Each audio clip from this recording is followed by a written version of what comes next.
தமிழக வெற்றி கழக தலைவர் விஜய் அவர்கள் வந்து கரூர்ல இறந்து போனவங்களோட குடும்பத்தையும் அந்த கரூர் கூட்ட நெரிசல்ல காயமானவங்களோட குடும்பத்தையும் நேரா சந்திச்சு ஆறுதல் தெரிவிச்சிருக்காரு. இவர் நேரா போயிட்டு கரூர்ல போயிட்டு மீட் பண்ணி ஆறுதல் தெரிவிச்சானா இல்லை கிடையாதுனா இது கிடையாது. நேரா அவங்கள வந்து ஒவ்வொரு குடும்பத்தையும் கிட்டத்தட்ட வந்து 37 குடும்பம் 5 பஸ்ல 235 பேரை வந்து நேத்தி வந்து மாமல்லபுரத்துக்கு அவருடைய சொந்த காசுல அவர் தமிழக வெற்றி கழகம் தான் இந்த எல்லா காசையுமே வந்து எல்லா பொறுப்பையும் ஏற்றுக்கிருக்கு.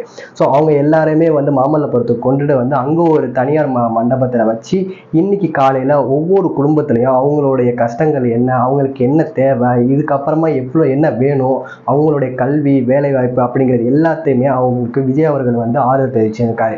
ஸோ இப்படி ஒரு பக்கம் இருக்கிறப்ப இது உள்ளே வந்து அந்த மண்டபத்தில் மாமல்லபுரத்து மண்டபத்தில் வந்து ஆறுதல் வந்து விஜய் அவர்கள் வந்து ஒவ்வொரு குடும்பத்துக்கும் தெரிவிச்சிட்டு இருக்காங்க.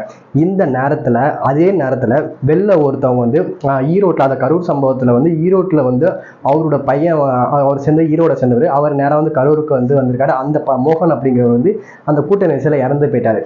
அவருடைய அப்பா கந்தசாமி அப்படிங்கிறவர் வந்து உள்ள நான் வந்து என் பையன் வந்து இறந்து போயிட்டான், ஏன்னா நானும் இதுல வந்து உண்டு அப்படின்னு சொல்றப்ப தமிழக வெற்றி கழக நிர்வாகிகள் வந்து உள்ள போகக்கூடாது அப்படின்ட்டு அவங்க வந்து தடுத்து நிறுத்திட்டாங்க.